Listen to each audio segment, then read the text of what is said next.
દાહોદના Godhra road ward number 5 બુનિયાદી શાળાની આગળ પડેલ ખાડા અને ગંદકીથી ઉભરાતી ગટરથી સ્થાનિકો હેરાન પરેશાન।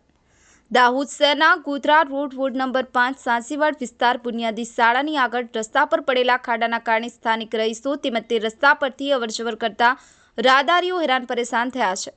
એક તરફ રસ્તા પર પડેલ ખાડો અને તેની બિલકુલ નજીક આવેલ ગંદકી ખદબદતી ગટર અને તેમાંથી આવતી દુર્ગંધના કારણે સ્થાનિક લોકો ત્રાહિમામ પોકારી ઉઠ્યા છે।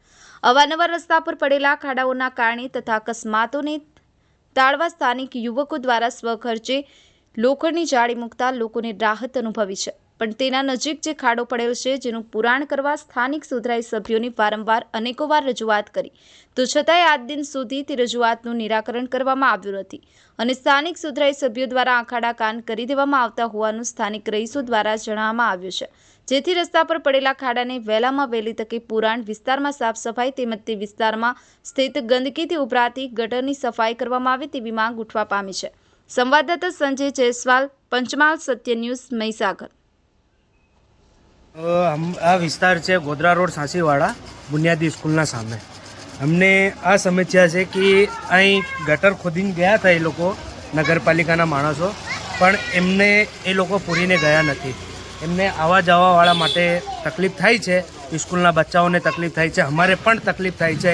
એ લોકો તમે દેખી શકો છો અહીં ખોદેલું છે પણ એ લોકો પૂરીને ગયા નથી। અમે વોર્ડ નંબરના 5ના કાર્યકર્તાઓને આપણે શું કહેવાય કાઉન્સિલરોને અમે કીધું હતું, કમ્પ્લેન આલી છે ઘણી વખત, 1 મહિનાથી અમે કમ્પ્લેન આલી રહ્યા છે, એ લોકો એની કંઈ કાર્યવાહી કરતા નથી।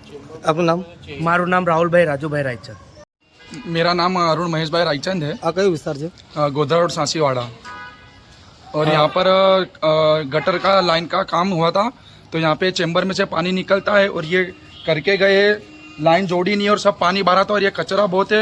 बहुत बार हमने काउंसिलरों को, वार्ड नंबर 5 के काउंसिलरों को हमने कंप्लेन भी की है, कोई सुनता नहीं है। यहाँ पर स्कूल के बच्चे, स्टीफन बुनियादी स्कूल के बच्चे भी गिर गए और बहुत ट्रैफिक होता है, दिक्कत होती है, तो ये सब करवाए जल्द से जल्द।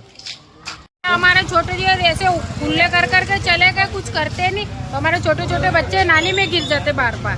ये कुछ खोद खोद के चले गए, कुछ भी नहीं करा। ये गंदगी तो देखो ना, कचरा साफ होता, ना नाली साफ होता, ना कुछ भी नहीं। ये सब खोद खोद के कितना टाइम हो गया? कितना समय हो गया? 5-6 महीने हो गए ऐसे खोद खोद के चले गए। ये हमारे छोटे छोटे बच्चे ऐसे नाली में गिर जाते बार बार।